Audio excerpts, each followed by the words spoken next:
আসসালামু আলাইকুম। মোর্শেদ শোভন আমন্ত্রণ জানাচ্ছে এনটিভির মধ্যাহ্নের খবরে। ঢাকা বিশ্ববিদ্যালয় কেন্দ্রীয় ছাত্র সংসদ ডাকসু ও হল সংসদ নির্বাচনের ভোট গ্রহণ কাল সকাল ৮টা থেকে শুরু হয়ে বিরতিহীনভাবে ভোট গ্রহণ চলবে বিকেল ৪টা পর্যন্ত। এরই মধ্যে সব প্রস্তুতি সম্পন্ন করেছে বিশ্ববিদ্যালয় প্রশাসন। ৮টি কেন্দ্রে ৮১০টি বুথ তৈরি করা হয়েছে। রাতের মধ্যে ব্যালট বাক্সসহ নির্বাচনের বিভিন্ন সরঞ্জাম ভোট কেন্দ্রগুলোতে পাঠানো হবে। এদিকে নির্বাচন ঘিরে পুরো ক্যাম্পাসে ৩ স্তরের নিরাপত্তা ব্যবস্থা গ্রহণ করেছে বিশ্ববিদ্যালয় প্রশাসন। নির্বাচন ঘিরে পুরো বিশ্ববিদ্যালয়কে সিসি ক্যামেরার আওতায় নিয়ে আসা হয়েছে বলে জানিয়েছেন বিশ্ববিদ্যালয়ের প্রক্টর সাইফুদ্দিন আহমেদ। এবার নির্বাচনে মোট ভোটারের সংখ্যা প্রায় ৩৯,০০০। ডাকসুতে ২৮টি পদে মোট ৪৭০ জন প্রার্থী প্রতিদ্বন্দ্বিতা করছেন। বাইরের কোনো দুষ্কৃতিকারী, বাইরের কোনো দুষ্ট লোক ভেতরে ঢুকে আমাদের শিক্ষার্থীদের এই আনন্দঘন পরিবেশকে নষ্ট করতে না পারে। কাজেই আমি আহ্বান জানাবো আমাদের শিক্ষার্থীদের যে তোমাদের শিক্ষকরা এখানে অতন্ত্র প্রহরীর মতো আছে, নিরাপদে নির্বিঘ্নে তোমরা এখানে এসে ভোট দিয়ে যাবে। এবং শিক্ষার্থীদের আনা নেওয়ার জন্য আমাদের অতিরিক্ত বাস সার্ভিস আছে। শিক্ষার্থীদের ব্যবহারের জন্য আমাদের ক্যাম্পাসে ওই দিন কোনো শিক্ষার্থীদের মোটরসাইকেলে চলবে না। কাজেই শিক্ষার্থীদের আমাদের 6টা মিনি বাস শাটেল আকারে চলবে, শিক্ষার্থীদের কোনো অসুবিধা হবে না। আমাদের মেট্রো স্টেশন টিএসসিটা বন্ধ থাকবে। কাজে যেসব শিক্ষার্থী শাহবাগে নামবে তাদের আনা নেওয়ার জন্য আমাদের স্ট্যান্ড বাই ওখানে মাইক্রোবাস থাকছে। দর্শক, এই মুহূর্তে ঢাকা বিশ্ববিদ্যালয় ক্যাম্পাসে আছেন সহকর্মী নূর হোসেন। নূর, কাল তো ভোট গ্রহণ, প্রস্তুতি কেমন দেখছেন? শোভন, বিশ্ববিদ্যালয়ের পক্ষ থেকে যত ধরনের প্রস্তুতি নেওয়া দরকার তার প্রায় সবটি সম্পন্ন হয়েছে। আমরা সকাল থেকে বেশ কয়েকটি ভোট কেন্দ্র, অর্থাৎ যে 8টি ভোট কেন্দ্র রয়েছে এর মধ্যে 3টি ভোট কেন্দ্র আমি নিজে ঘুরে দেখেছি। এখানকার যে বুথগুলো রয়েছে, অর্থাৎ শিক্ষার্থীদের 40,000-এর মতো যে ভোটার রয়েছে তাদের জন্য 810টি বুথ তৈরি করা হয়েছে। সেই 810টি বুথই মোটামুটি প্রস্তুত বলা চলে। সামান্য কিছু কাজ বাকি আছে। কেন্দ্রের যে ভোট কেন্দ্রের যে বাইরে সামিয়ানা তৈরি করছে এরকমটা আমরা দেখতে পেয়েছি। বিশ্ববিদ্যালয় প্রশাসনের সঙ্গে আমাদের কথা হয়েছে, প্রক্টরের সঙ্গে কথা হয়েছে, চিফ রিটার্নিং কর্মকর্তার সঙ্গে কথা হয়েছে। তারা বলছেন যে উৎসবমুখর ভোটের জন্য যত প্রস্তুতি দরকার তারা সবকিছু সম্পন্ন করেছেন।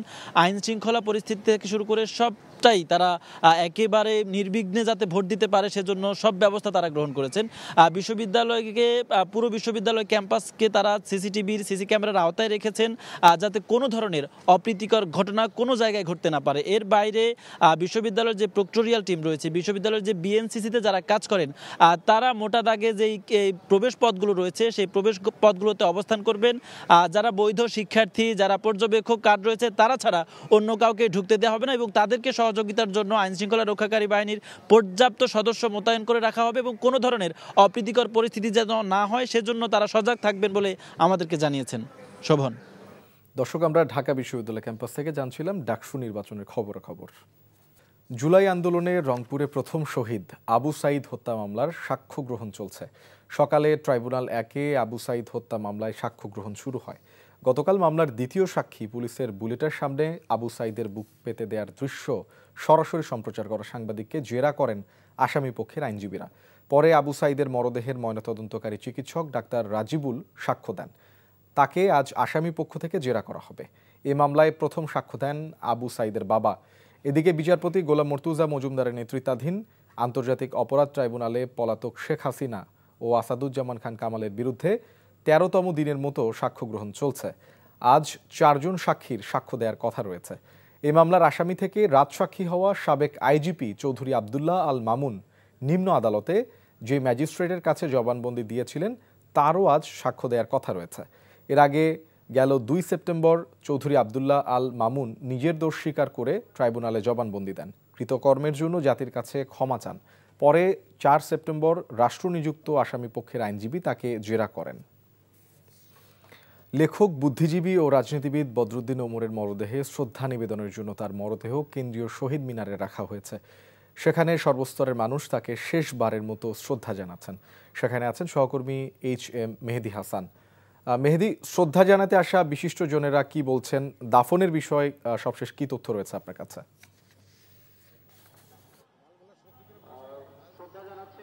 শ্রদ্ধা জানাতে যারা এসেছেন তারা তাদের একটি কথা যে বজরুদ্দিন ওমর তিনি যে রাজনৈতিক অঙ্গনে বিশেষ করে তার চিন্তা দিয়ে যে পরিমাণ প্রভাব বিস্তার করেছেন সেটি আসলে দীর্ঘদিন ধরে আরও গবেষণার সুযোগ রয়েছে এবং তিনি রাজনৈতিক অঙ্গনে এই যে তার যে চিন্তা সেটি প্রভাব বিস্তার দীর্ঘদিন যাবৎ করবেন।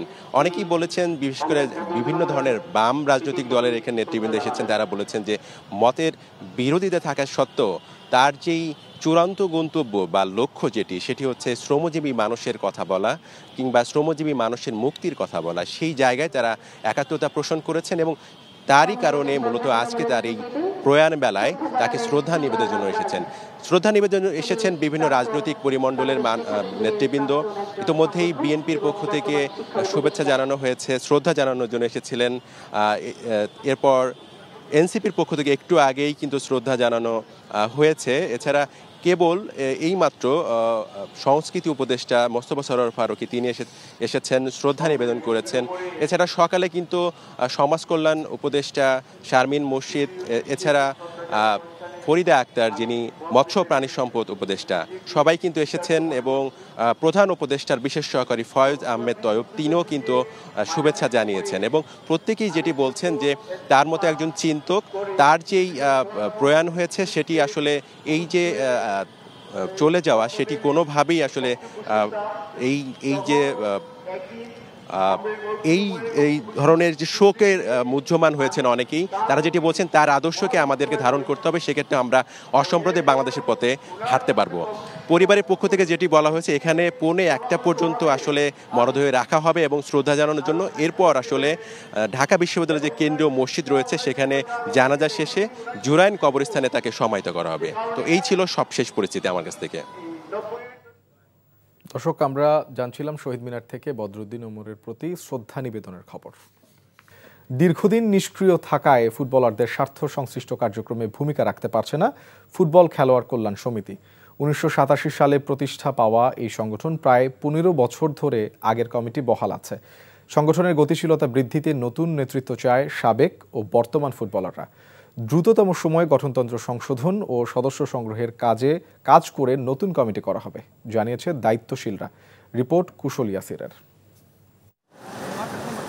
সংগঠন আছে দপ্তর, তবে নেই কোনো সাংগঠনিক কার্যক্রম। ফুটবল খেলোয়াড় কল্যাণ সমিতি, দেশের পেশাদার ফুটবলারদের এই সংগঠন এখন নাম সর্বস্ব এক সংগঠনে পরিণত হয়েছে। 2024 সালে রাজনৈতিক পট পরিবর্তনের পর নামমাত্র পারিশ্রমিকে খেলোয়াড়রা প্রিমিয়ার লিগের দলবদলে অংশ নেয়। এবারের মৌসুমেও একই রকম চিত্র।